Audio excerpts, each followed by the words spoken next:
যুক্তরাজ্য বিএনপির ৩ সদস্য বিশিষ্ট কমিটি অনুমোদন দিয়েছে কেন্দ্রীয় বিএনপি।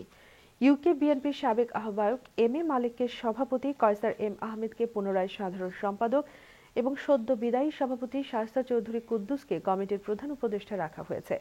নতুন কমিটিকে বিগত কমিটির ব্যাপক সফলতার ফসল বলে দাবি করেছেন কয়সার এম আহমেদ। আর দীর্ঘদিন পর দলের নেতৃত্বে ফিরে যুক্তরাজ্য বিএনপি পরিচালনাকে ফুল টাইম জব হিসেবে নেবেন বলে ঘোষণা দিয়েছেন এম এ মালেক। শিমুল সূত্রধরের ক্যামেরায় দেখুন চিফ রিপোর্টার ইব্রাহিম খলিলের রিপোর্ট। যুক্তরাজ্য বিএনপির বিগত কমিটির মেয়াদ শেষ হওয়ার সাথে সাথেই ঘোষণা করা হলো বর্তমান নেতৃত্ব।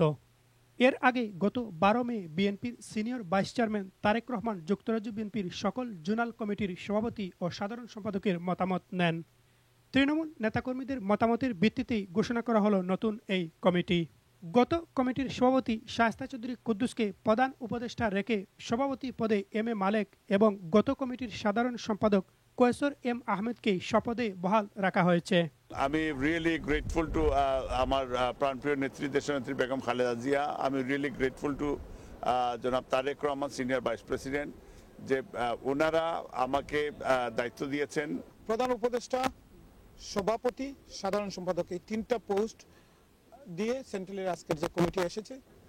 নতুন এই কমিটিকে বিগত কমিটির কার্যক্রমের ধারাবাহিক সফলতা বলে দাবি করলেন কয়সার এম আহমেদ। 2 বছর খুব সুন্দরভাবে দলকে সুসংগঠিত করে যাওয়ার জন্য সব নেতৃবৃন্দ বিএনপি ঐক্যবদ্ধভাবে কাজ করে, স্বতঃস্ফূর্তভাবে কাজ করেছে এবং এটা একটা সাকসেস কমিটি। আর দীর্ঘদিন পর আবারও দলের নেতৃত্বে ফিরে যুক্তরাজ্য বিএনপিকে চাঙ্গা করার পথ্যই জানালেন এম এ মালেক। যেহেতু দল আমাকে দায়িত্ব দিয়েছে এবং এইটাই আমার ফুল টাইম জব হিসাবে আমি নেব, এবং আমি আশা করি নেতাকর্মীর সহযোগিতা, আপনাদের সহযোগিতায় আমি খুব সাকসেসফুলি এটা করে একটা রেজাল্ট দিতে পারবো ইনশাল্লাহ।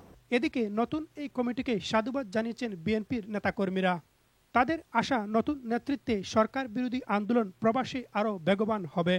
তৃণমূলের ক্ষমতায়নের একটা স্পষ্ট প্রমাণ পাওয়া গেল এই কমিটি নির্বাচনের মাধ্যমে, এবং এই ধরনের তৃণমূলের ক্ষমতায়নের মাধ্যমে সারা বাংলাদেশে একটা বিশেষ বার্তা যাবে, যে কারণে তৃণমূলের যে বিএনপি নেতা কর্মীরা আছে ওনারা আরও উজ্জীবিত হবেন। আমি মনে করি এই নতুন কমিটি খুব ভালো কাজ করতে পারবে যুক্তরাজ্য বিএনপিতে। শীঘ্রই পূর্ণাঙ্গ কমিটি ঘোষণা করা হবে বলে জানিয়েছেন নবনির্বাচিত সভাপতি এবং সাধারণ সম্পাদক। এখন দেখার পালা এম এ মালেকের নেতৃত্বে কেমন কাটে যুক্তরাজ্য বিএনপির আগামী দিনগুলো। Ibrahim Khalil, Bangla TV news, London.